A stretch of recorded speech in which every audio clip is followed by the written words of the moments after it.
Okay, we're doing A Course in Miracles, and we are doing some select readings from the Manual for Teachers. The Manual for Teachers has questions and answers, questions that a lot of course students ask, and also it also has the clarification of terms. We're going to be reading a question.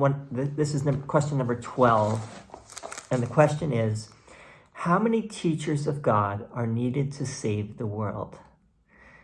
How many do you think? Here we go. The answer to this question is one. One holy, perfect teacher whose learning is complete suffices. This one, sanctified and redeemed, becomes the self who is the Son of God. He who was always Holy Spirit now no longer sees himself as a body or even as in a body. Therefore, he is limitless. And being limitless, his thoughts are joined with God's forever and ever. His perception of himself is based upon God's judgment, not his own. Thus does he share God's will and bring his thoughts to still deluded minds. He is forever one because he is as God created him. He has accepted Christ and he is saved. Thus does the Son of Man become the Son of God. It is not really a change, it is a change of mind. Nothing external alters, but everything internal now reflects only the love of God. God can no longer be feared, for the mind sees no cause for punishment. God's teachers appear to be many, for that is what is the world's need. Yet, being joined in one purpose and one they share with God, how could they be separate from each other? What does it matter if they then appear in many forms? Their minds are one, their joining is complete, and God works through them now as one, for that is what they are. Why is the illusion of many necessary? Only because reality is not understandable to the deluded. Only very few can hear God's voice at all, and even they cannot communicate his messages directly through the Spirit which gave them. They need a medium through which communication becomes possible to those who do not realize that they are spirit. A body they can see, a voice they understand and listen to without the fear that truth would encounter in them. Do not forget that truth can come only where it is welcomed without fear. So do God's teachers need a body, for their unity could not be recognized directly. Yet what makes God's teachers is their recognition of the proper purpose of the body. As they advance in their profession, they become more and more certain that the body's function is but to let God's voice speak through it to human ears. And these ears will carry to the mind of the hearer messages that are not of this world, and the mind will understand because of their source. From this understanding will come the recognition in the new teacher of God of what the body's purpose really is, the only use there really is for it. This lesson is enough to let the thought of unity come in, and what is one is recognized as one. The teachers of God appear to share the illusion of separation, but because of what they use the body for, they do not believe in the illusion despite appearances. The central lesson is always this, that what you use the body for, it will become to you. Use it for sin or for attack, which is the same as sin, and you will see it as sinful. Because it is sinful, it is weak, and being weak, it suffers and it dies. Use it to bring the word of God to those who have it not, and the body becomes holy. Because it is holy, it cannot be sick, nor can it die. When its usefulness is done, it is laid by, and that is all. The mind makes this decision, as it makes all decisions that are responsible for the body's condition. Yet the teacher of God does not make this decision alone. To do that would be to give the body another purpose from the one that keeps it holy. God's voice will tell him when he has fulfilled his role, just as it tells him what his function is. He does not suffer either in going or remaining. Sickness is now impossible to him. Oneness and sickness cannot coexist. God's teachers choose to look on dreams a while. It is a conscious choice, for they have learned that all choices are made consciously with full awareness of their consequences. The dream says otherwise. But who would put his faith in dreams once they are recognized for what they are? Awareness of dreaming is the real function of God's teacher. They watch the dream figures come and go, shift and change, suffer and die. Yet they are not deceived by what they see. They recognize that to behold a dream figure as sick and separate is no more real than to regard it as healthy and beautiful. Unity alone is not a thing of dreams. And it is this God's teachers acknowledge as behind the dream, beyond all seeming, and yet surely theirs. Okay. Wow, this is big. Let me see if I can make this a little... All right. So, how many teachers of God are needed to save the world? Only one. One holy, perfect teacher whose learning is complete suffices. Now, what does that mean? The Son of Man becomes the Son of God. Son of Man is from the book of Daniel, and then it was used in the Gospels. Jesus talks about the Son of Man coming in glory, and that's actually from Daniel. And it was used in the Gospels to refer to Jesus. But Ben Adam in Hebrew means a human being, right? So Ben Adam Ben means son, Adam is Adam, son of Adam, or Adam is from the Adamah, son of the earth, right? That's a human being. So Ben Adam, human being, becomes the Son of God. And how does that happen? Through conscious awareness that this is all a dream, and that the choice of how to see it is completely up to you. We would really need to look at this line by line, this whole passage, because it's actually on the surface it kind of makes sense, but when you really look at it deeply, it's saying something deeper than what meets the eye. I mean, it starts off by saying only one teacher is needed to save the world. That teacher is you, and that is all that is needed, right? You. But you are everyone. You know, that's the thing about this is that there's only one of us here. You know, we're all one. We are all the one Son of God. So only one Son is needed, but you are all of us, right? I am all of us. You are all of us. We're all of us.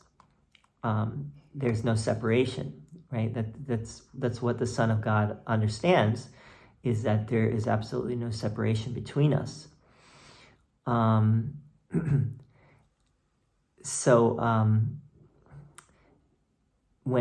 you wake up, when you realize, when you accept the atonement for yourself, the atonement principle, and you realize who you are, then that's all that is necessary.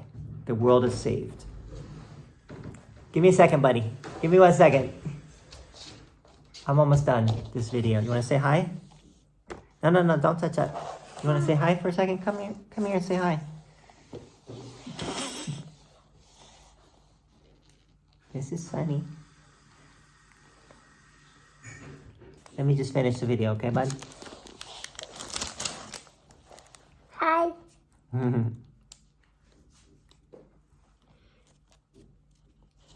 Alright, let me finish the video, bud. I'm almost done. Alright, so,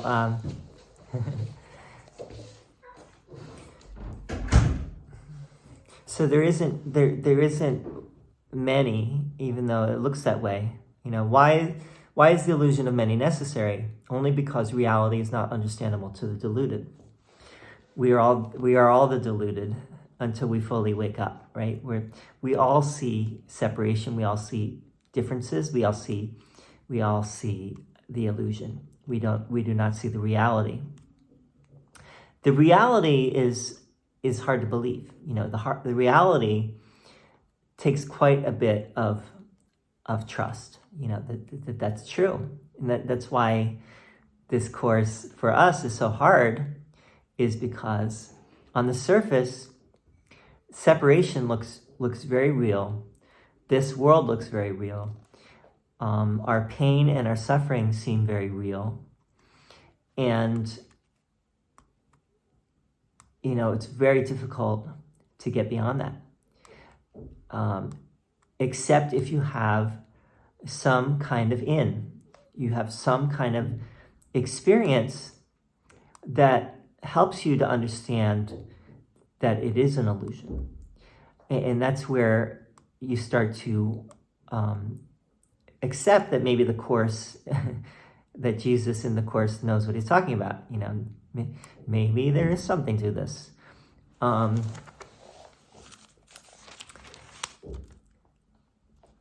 What makes God's teachers is the recognition of the proper purpose of the body. Right? The body is merely a communication device. The body is there only to share spirit. Right? The spirit is our only reality. We seem to be bodies. We seem to be human beings. We seem to be here in a body, with a personality, with a story, with a whole history, or her story, or our story, however you want to put it. But the reality is, everyone's story essentially is the same, even though they all look different. We all have different stories, but it all boils down to the same thing.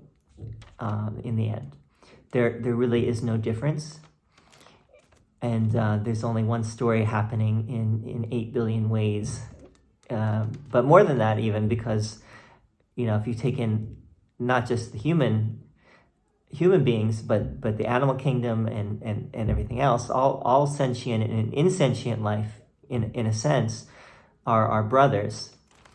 But the proper understanding of the body is that the body is merely a communication device.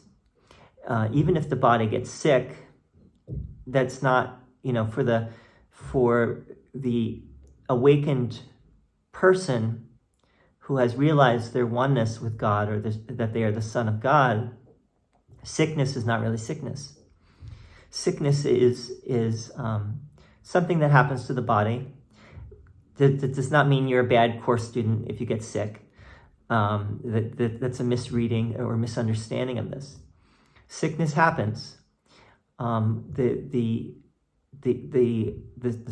person that is waking up from the dream understands that sickness will happen to the body, but that the body is not who we are, and so the mind is not sick, right? The mind that understands that is not sick. So is it sickness? No, it's not sickness. It appears to be that, but it is not really sickness. But whether the body is sick or not, in the end, really does not matter, because nothing can get in the way of sharing the gift of truth, sharing the gift of spirit, sharing the gift of love with each other, and the peace of God and the love of God. So that's why as you go along, the body doesn't. You don't pay as much attention to the body, except the body is just there to help, to share the love, and if it's not helping in that regard, it's in the way. So you have to, you'd have to look at what you're using the body for, right? What is the purpose in your mind for what the body is and what it's doing. Oneness and sickness cannot coexist. God's teachers choose to look on dreams a while. It is a conscious choice, for they have learned that all choices are made consciously with full awareness of their consequences. the choice is, the choice is always between love and fear. Or you could say the choice is between seeing the oneness or seeing the duality, seeing the manifold nature, or seeing the unity of life. Anyway, this is a challenging, even though it's supposed to answer the question, it probably raises more questions than it answers. I hope I brought a little bit of light to this. I'm not sure if I did, but I think the main thing I think is good to keep in mind is that you are the only one that needs to wake up, right? You are no one else knows what you do. If if you're on this path with A Course in Miracles, what you need to do is accept the atonement principle. That's the one assignment, Jesus says, that's the one responsibility of the miracle worker, is to accept the atonement principle, which is that separation is impossible, that everything is one in reality. And then you have to work on letting go of your judgments of others, any kind of judgment, and freeing yourself of being ruled by the ego.